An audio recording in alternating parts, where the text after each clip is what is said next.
You're watching Caribbean Vibrations, and this week, it's all about being in Toronto. One of the great things going on during the same time as TIFF is all about Caribbean Tales.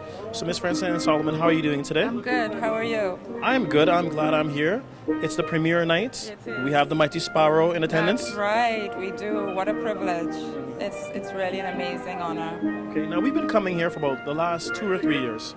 What was the genesis of Caribbean Tales? Because you won't remember this, but about 7, 8 years ago, we did an interview with actually the executive producer of Lord of Mercy, and you were directing that. So I want to take a little bit of time to go into what was that experience, Lord of Mercy, directing that? What was it like? That was great. It was a great cast.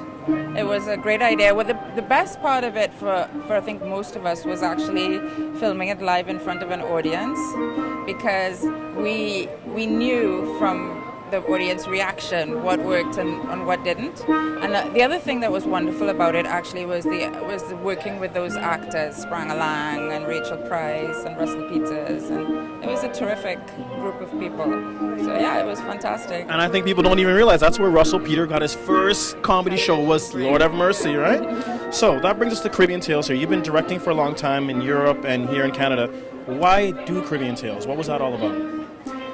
Well, I always say that I worked for many years at the BBC, and what impressed me about that organization was that they created content for their audiences, and they created it, they produced it, they sold it, and the money fed back into the production.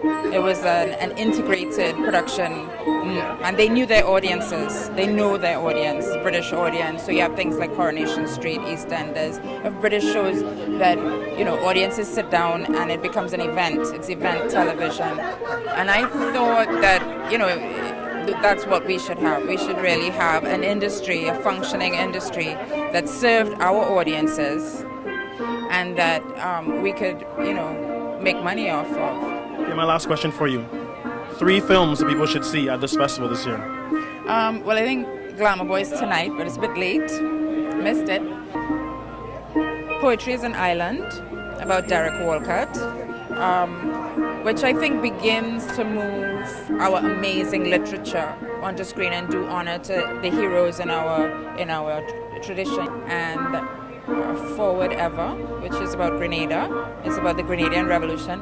I'm very interested in these films that tell about our history. I love it. I love to hear that. And I support all the filmmakers in there, because Caribbean Vibration is all about the Caribbean entertainment, Caribbean culture.